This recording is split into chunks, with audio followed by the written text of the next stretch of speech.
So my first drum is basically the oldie.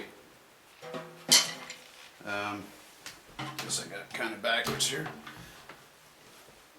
So this is my very first drum, just a cheap drum. Probably only costs about 125 bucks to replace it these days, but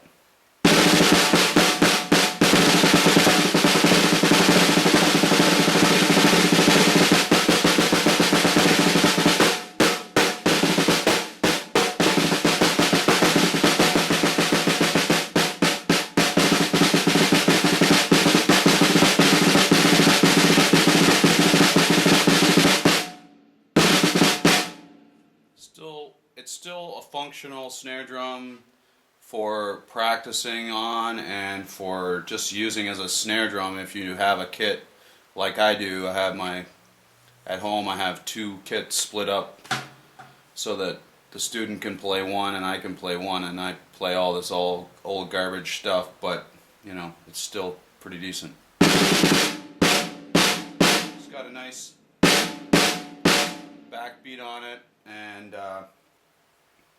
I've got some duct tape here, and it's a really old head and stuff. But it's not a bad little drum set, or drum. So next, I've got my my brass drum, and to tell you the truth, the reason that I bought this drum is because I had it in a little practice room in Toronto, where I bought it at the Long and McQuaid in Toronto, and I was just doing flams on it. And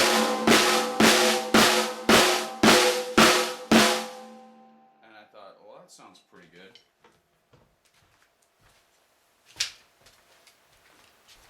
It's got a little bit of a ring because it's brass, but there, now it's nice and dry.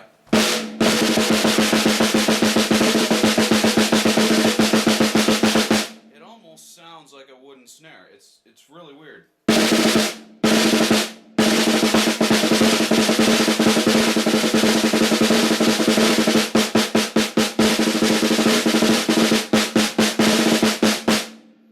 Now with this drum, I use it when I want a nice consistent sound, because no matter how hard you hit it, it sounds pretty dry and crisp and the same.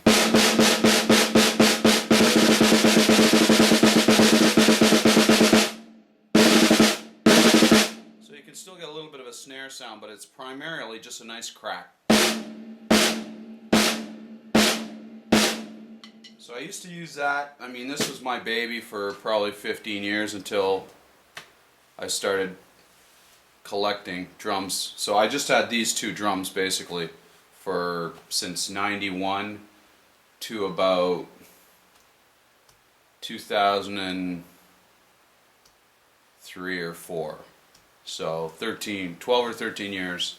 This is my workhorse, and that was my backup. And I'll just show you a warning. Let me take my camera off my tripod for a second. Just to show you what happens when you play for 5 or 6 hours straight. Because this is my formative years when I was just learning and just playing for as long as I possibly could. So, if you notice the brass shell over here, it's nice and shiny. But as you get back to where my legs and my body are, it's absolutely corroded. Because back then, I used to play, like I said, hours and hours on end, and I used to sweat like a maniac. And salt water and ammonia is not a good combination to get on brass and let it dry in the air.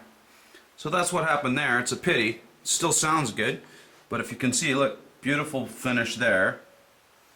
Absolutely disgusting back there, and there's nothing I can do about it. The brass plating is gone. I've tried all kinds of metal cleaners and polishers and whatever, and even you can see even on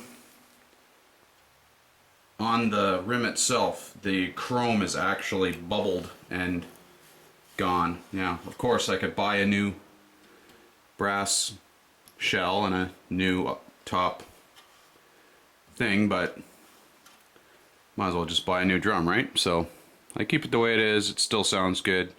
It's got some character.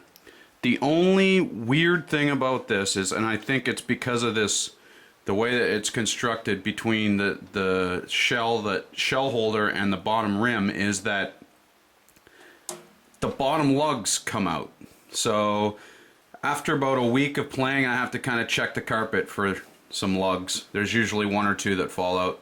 No matter how tight I make them, something about the vibrations in this drum make the bottom lugs fall out. So, but it's a great drum, and they still sell them.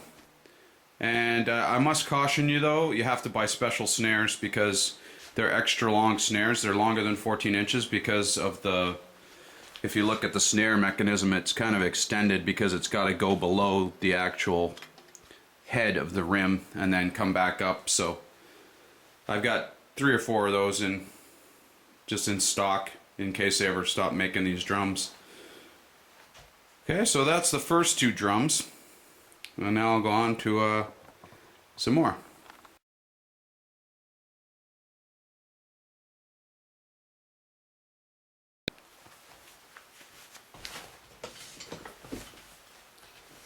Alright, so the next 2 are the Chad Smith nickel plated 5-inch deep, and the PDP also 5-inch deep, but this one is maple and this one is nickel. So this one is really versatile and has an amazing backbeat on it.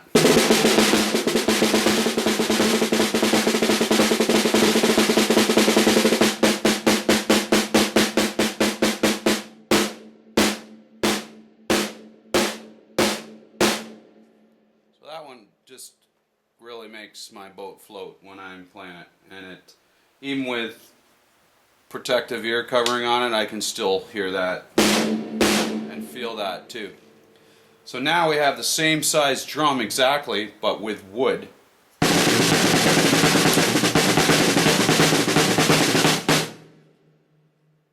that one is really out of tune. I haven't played it in a couple of years, so I'll be back in just a second. Alright, 30 seconds later, now it sounds nice and now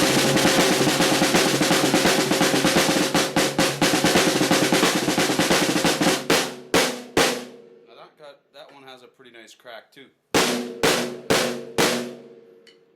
I played in bars with this PDP kit, that was my touring kit, not that I was on tour, but whenever I played a little gig or whatever, it was just in little nightclubs and things like that with, you know, an intimate audience of 50 or 60 people. So we didn't mic anything, obviously, except for the vocals and keys. But both of these are excellent for that purpose.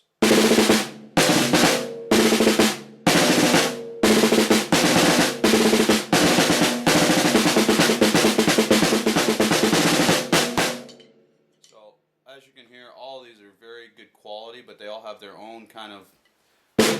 This one has another warmth to it. It's just... I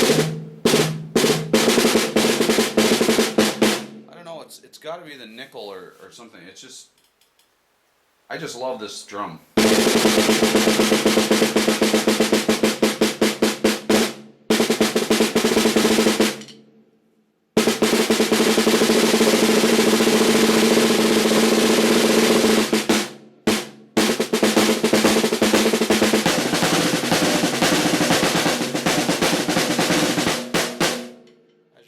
Has a little low end on it because the bottom is a little spongy because I didn't tune the bottom head, and like I said, I haven't played it for a couple of years. It's just been sitting in an office in the humidity.